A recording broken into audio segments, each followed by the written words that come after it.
வணக்கம் நலம் தானா வீவர்ஸ். இன்னைக்கு அவல் வச்சு அல்வா ஒன்று செய்ய போகிறோம். அது ஒரு கப்பு வெள்ளை அவல் தான் எடுத்திருக்கேன். சிவப்பு அவல் கூட எடுத்துக்கலாம்.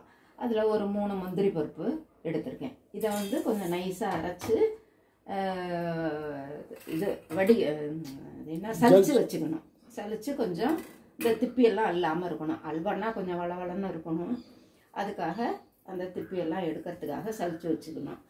அதுக்கு ஒரு கப்புக்கு அரை கப்பு நாட்டு சர்க்கரை இல்லைன்னா நம்ம வெல்லத்தை பாகு காய்ச்சி கூட கொஞ்சம் தண்ணி ஊற்றி அப்படியே ரெடியாக எடுத்து வச்சுக்கலாம்.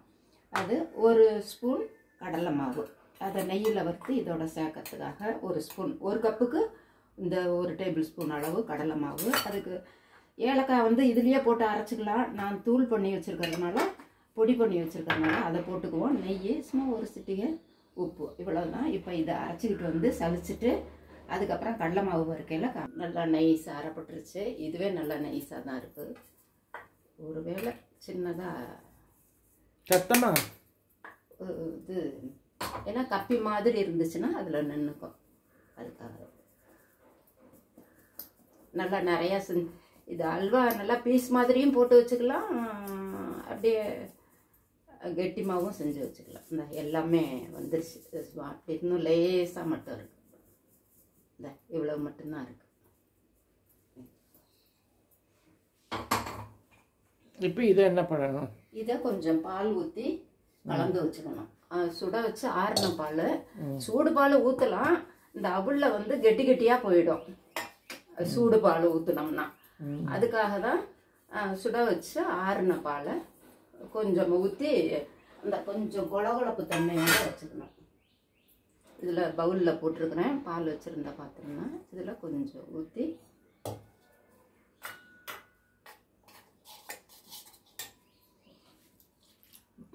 தெரியுதுங்களா? இல்லைன்னா சூடாக ஊற்றினோம்னா கட்டி விழுந்துடும், கட்டி கட்டியாக இருக்கும். அதுக்காக தான் ஆறின பால் ஊற்றணும். பிசைஞ்சிட்டே இருக்கும், நல்லா இழுக்கும். நல்லா அவள் நல்லா இழுக்கும். ஏன்னா வேற ஒன்றும் வேக வேண்டிய வேலை இல்லை இதில். அவளில் இந்த கடலை மாவு மட்டும் நெய்யில் இந்த பச்சை வாசம் போகிற வரையிலும் வறுத்துக்கணும். அப்போ இதை ஊற்றி நல்லா கெட்டிமான உண்மையும் இந்த உரைச்சு இப்படி இருக்கட்டும். இப்போ அடுப்பு பற்ற வச்சு நெய் ஊற்றணுமா? வடை சட்டியை வச்சு இதில் ஒரு ஸ்பூன் ஸ்பூன். இந்த அல்வாக்கு முந்திரி பருப்புலாம் கிடையாது. அந்த முந்திரி பருப்பை தான் அதில் போட்டு அரைச்சிங்க. ரைட்டு. அதனால ஏலக்காய் பொடியும் அப்புறமேல தூவி விட்டுக்கலாம். பொடியை வச்சிருக்கிறதுனால அப்படி இப்போ ஏலக்காயாக இருந்துச்சுன்னா அந்த அவள்லையே போட்டு அரைச்சிட்டோம்னா வாசம் வந்துடும். இந்த கடலை மாவு ஒரு ஸ்பூன் போதும். ஒரு கப்பு தான். ஒரு கப்புக்கு ஒரு ஸ்பூன், ஒரு டேபிள் ஸ்பூன், சின்ன ஸ்பூனில் ஒரு டேபிள் ஸ்பூன். நல்லா இது வியூவர்ஸ் வந்து அவங்கவுங்க செய்கிற இதுக்கு தகுந்த மாதிரி அவங்க இன்க்ரீஸ் பண்ணிக்கலாம், அளவு இன்க்ரீஸ் பண்ணிக்கலாம். இப்போ இதுலேயே அந்த பச்சை வாசம் போகிற வரையில வறுப்போம் இல்லையா, கொஞ்சம் தாராளமாக நெய் விட்டு சிம்மில் தான் வறுக்கணும். ஹையில் வறுத்தோம்னா கொஞ்சம் சீக்கிரம் இதாகிடும் இல்லையா? ஆமாம். சிம்மில் வறுக்கிறதுட்டு கொஞ்சம் நமக்கு வந்து பொறுமையாக செய்ய முடியும். இல்லாட்டி செவந்துரும். இல்லைன்னா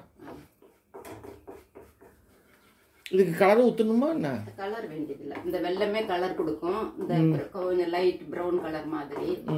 அதனால அதோட விட்டுலாம். நமக்கு வேணும்னாலும் கேசரி பவுடர் கலரோ எந்த கலரோ போட்டுக்கலாம். அதனால ஒன்றும் தப்பு கிடையாது.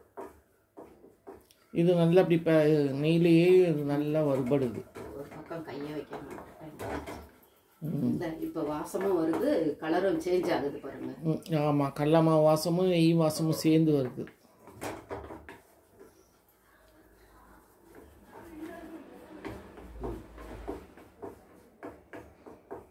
வறுபட்டுருச்சு. இப்போ இதில் திரும்பவும் கெட்டி மாறிடுச்சு.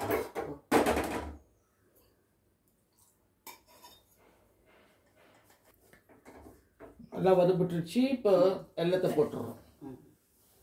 இப்போ இதுக்கு ஒரு ஸ்பூன் தண்ணி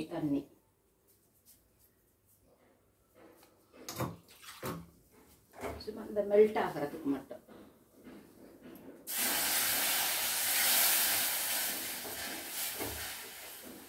உருவறதுக்காக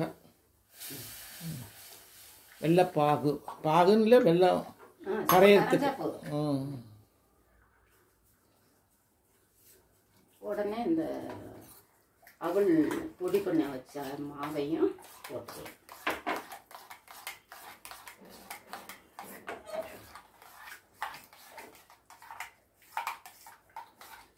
இது நல்லா பால் ஊற்றுட்டு நல்லா ஊறிட்டு இருக்குது.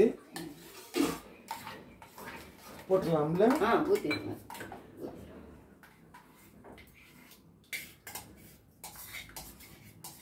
ஒரு கப்பு போட்டாவே எவ்வளோ காணுது பாருங்க. அவ்வளோ நல்லா இருக்காங்க.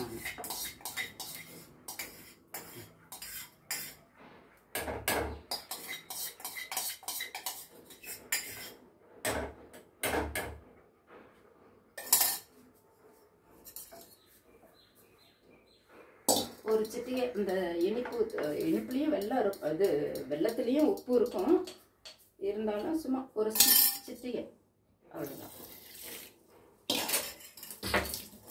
உப்பு. இப்போ ஒரு 2 ஸ்பூன் நெய் விட்டுக்கலாம். அப்புறம் ஒரு 2 ஸ்பூன் நெய் விட்டு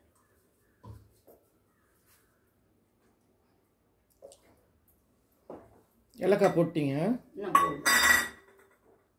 எங்கள் ஏலக்காய்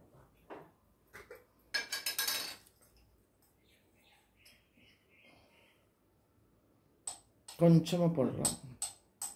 ஏலக்காய் ஒரு 2 ஏலக்காய் அளவுக்கு. ஈவினிங் யாராவது கெஸ்ட்டு வராங்கன்னா இந்த மாதிரி செஞ்சுக்கலாம். டக்குன்னு சீக்கிரம் செஞ்சிடலாம். கெஸ்ட்டுக்கு இல்லை பசங்களுக்கும் இந்த மாதிரி நம்ம செஞ்சு கொடுத்தோம்னா அவங்களுக்கும் லைக் பண்ணுவாங்க. உடம்புக்கும் நல்லது. உடம்புக்கும் ரொம்ப நல்லது. நம்ம அரிசி ஊற போடுறப்ப இட்லி அவளையும் போட்டு சேர்த்து போட்டு ஆட்டினோம்னா நல்லா தோசை முறுமுறுன்னு வரும். நல்லா இட்லியும் சாஃப்டாக இருக்கும். ஆமாம். பொதுவாக நம்ம கொஞ்சோண்டு வெந்தயம் போடுவோம். அதுமாதிரி அவளையும் போட்டோம்னு வச்சுக்கோங்க, நல்லா சூப்பராக இருக்கும்.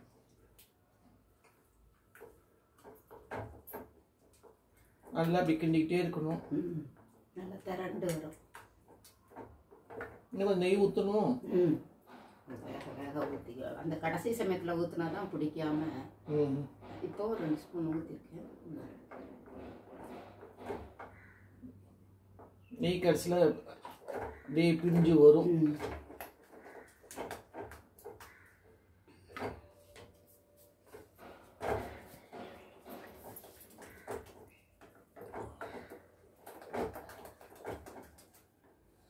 சிம்லேயே வச்சுட்டு செஞ்சால் தான் நல்லது. ஹையில் வச்சோம்னா நமக்கு சரியாக வராது. ஆனால் சிம்லேயே வைங்க.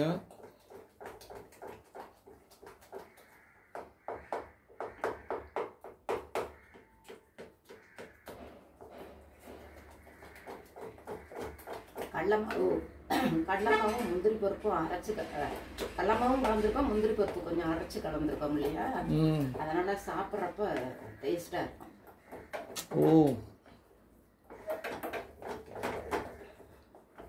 அவளும் வெள்ளமுமே சூப்பராக இருக்கும். ஆமாம் ஆமாம், அது சொல்லி கொடுக்க வேணாம். அவளும் வெள்ளமுங்கிறது ரொம்ப நல்லா இருக்கும்.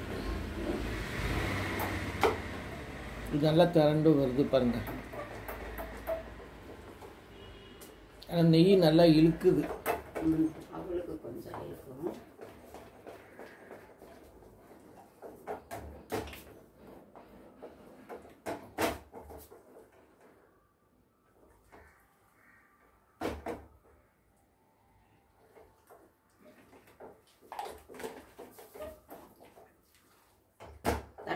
தட்டில் கொட்டி ஸ்லைஸாகவும் போட்டுக்கலாம், சும்மாவும் எடுத்து வச்சு அல்வா மாதிரி கிண்ணத்தில் எடுத்து வச்சு. இது வெந்துருச்சுங்கிறதுக்கு என்ன இது அப்படியே திரண்டு உருண்டுகிட்டு வரும். அப்படியே இப்படி செஞ்சோம்னா ஒட்டாம இப்பயே வருது. அப்படிதான் வருது. முதல்ல இருந்ததுக்கு இப்போ கொஞ்சம்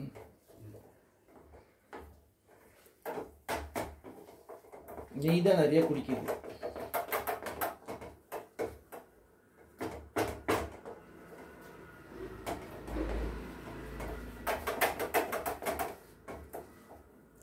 அவுல் அல்வா நீங்களும் செஞ்சு பாருங்கள். நலம் தானா சேனலுக்கு சப்ஸ்கிரைப் பண்ணுங்கள்.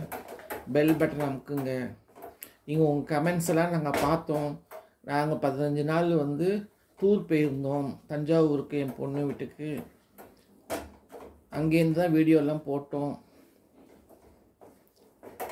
நீங்கள்லாம் அதுக்கு நிறைய ஆதரவுலாம் கொடுத்துருந்தீங்க. நிறைய வியூஸ் வந்து இருந்துச்சு எங்களுக்கு. அதுவும் ஹோம் கார்டனுக்குலாம் ரொம்ப சூப்பரான வியூஸ் வந்து இருந்துச்சு எங்களுக்கு.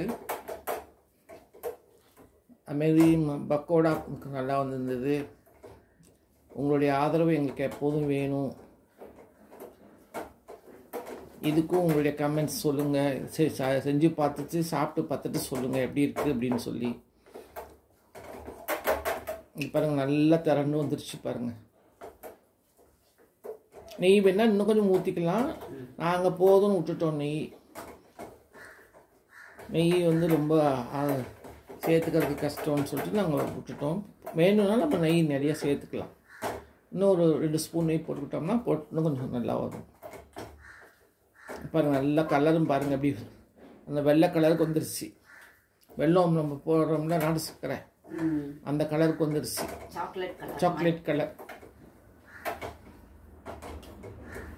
இதை நீங்கள் வந்து என்ன தட்டில் வந்து நெய் தடவி அதை அப்படியே சமமாக பண்ணிட்டு ஆற விட்டோம்னா, அதை அறுத்துட்டோம்னா நம்ம வந்து ஸ்லைஸ் மாதிரி சாப்பிட்லாம். இல்லாட்டி சும்மாவும் எடுத்து சாப்பிட்டுக்கலாம்.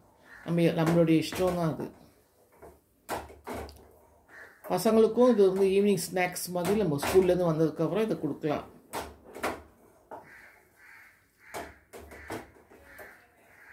நாங்கள் திருச்சி வந்ததுக்கப்புறம் முதல் வீடியோ தான் போடுறோம், ஸ்வீட் போடுறோம். நீங்களும் செஞ்சு பாருங்கள். நலம் தானா சேனலுக்கு சப்ஸ்கிரைப் பண்ணுங்க. பெல் பட்டனை மறந்துடாம பெல் பட்டனை அமுக்குங்க. வேற ஒரு வீடியோவில் பார்க்கலாம். தேங்க்யூ. காட்டு சாமிக்கு கொஞ்சோண்டு கிண்ணத்தில் சாமிக்கு கொஞ்சம் வைக்கிறோம். இன்னைக்கு அமாவாசைனால சாமிக்கு கொஞ்சம் வைக்கிறது.